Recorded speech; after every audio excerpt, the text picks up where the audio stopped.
Hello, I'm Dr. David Clark. Congratulations on your purchase of the new Biofit posterior system by Bioclear. Let's quickly review the 5 steps for success with modern composite, or if you're outside of the United States, modern composite. All right, let's go. Number 1, pre-wedging. Pre-wedging has a whole bunch of benefits, and we can review those at another time. Let's go ahead and review what pre-wedging actually is. We want to place the pre-wedge or a wedge before we cut the cavity preparation. So we're going to go ahead and insert the appropriate diamond wedge at about a 45 degree like a suture needle. Now, it doesn't go through the soft tissue, it obviously goes on top of the soft tissue. But you'll notice I'm coming in at a 45 degree under the contact to do the pre-wedge, and then take the other end of the special cotton pliers and push on the wedge to give it one last little oomph. Let's review the selection process for diamond wedges. The first thing that you want to do is to evaluate a preoperative bite wing. Ask yourself a couple of questions. Number 1, what do the roots look like as far as shape? Number 2, what does the crestal bone look like? And once again, as a reminder, I'm using the yellow or large diamond wedge about 70% of the time. Let's take a look at some clinical cases. On this first one, you're going to see some very tight root space. In here, you're going to be using the small wedge most likely. The small wedge is smaller than any wedge that we've seen before, and there's no way you would get a wooden wedge in that very tight embrasure. Let's take a look at the next case. Right here, what wedge would I use? Probably a medium. Even though it looks like there's lots of space, look at the crestal bone, it's quite high. Let's look at the next case. How about this space? Probably a yellow or large diamond wedge. Let's look at the next space. Right here, probably the blue or extra large diamond wedge. Let's take a look at the clinical case on this particular situation. Here we are preoperatively. This radiograph demonstrates the difficulty that the previous dentist had closing this very difficult and wide embrasure. Here we are assembled with the yellow bicuspid twin ring separator and the extra large blue diamond wedge. And here we are postoperatively comparing the finished result of a modern injection molded restoration versus a traditional burnished contact. I'm sure glad those days are finally ended. Here's a clinical photograph demonstrating pre-wedging in a case where I am about to retreat a quadrant of failed amalgams and composites.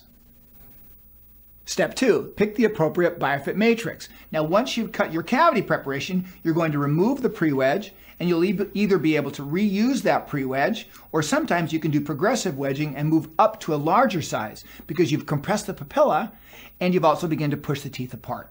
All right, so the most commonly used Biofit posterior matrix is the 5.5 millimeter matrix.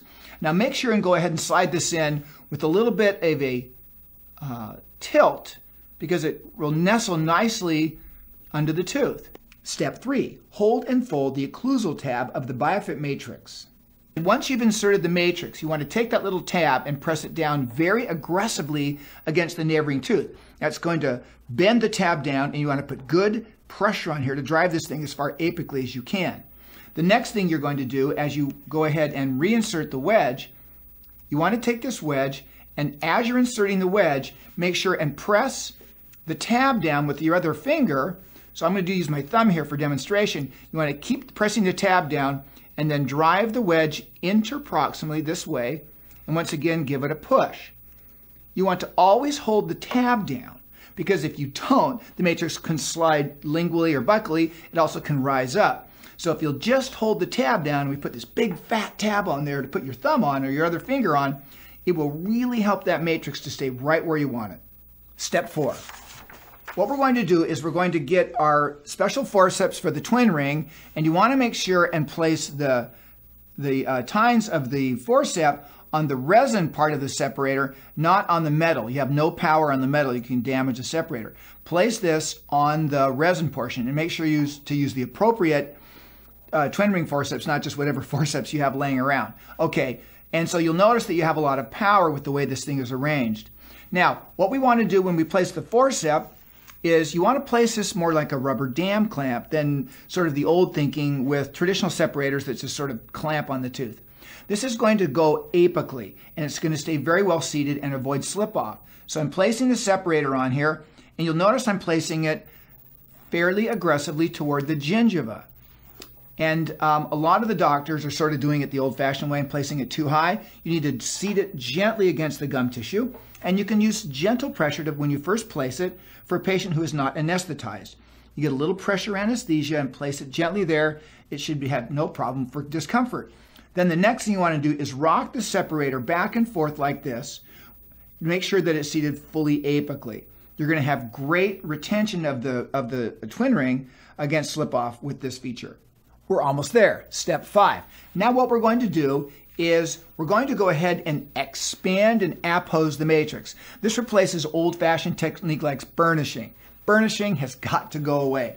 So what you're going to do is you're going to get your micro pliers that come with the system, and you're going to go ahead and take those micro pliers and you're going to expand the matrix buccolingually. So what you do first is you take the cotton pliers closed, you insert them into the cavity preparation and then let go and let them expand. And you want to widen that contact buccolingually as wide as you can. And then the last thing you do is you take the cotton pliers and you're going to lift them up like this. We're going to rotate them this way, and that will appose or push the matrix against the neighboring tooth. Now, take your mirror and look from the buccal and from the lingual. Make sure that it is absolutely apposed with a large, large contact surface area against the neighboring tooth. It's really laying there passively, and it's held in place by this ratcheting action of the twin ring. All right, now we're ready to injection mold.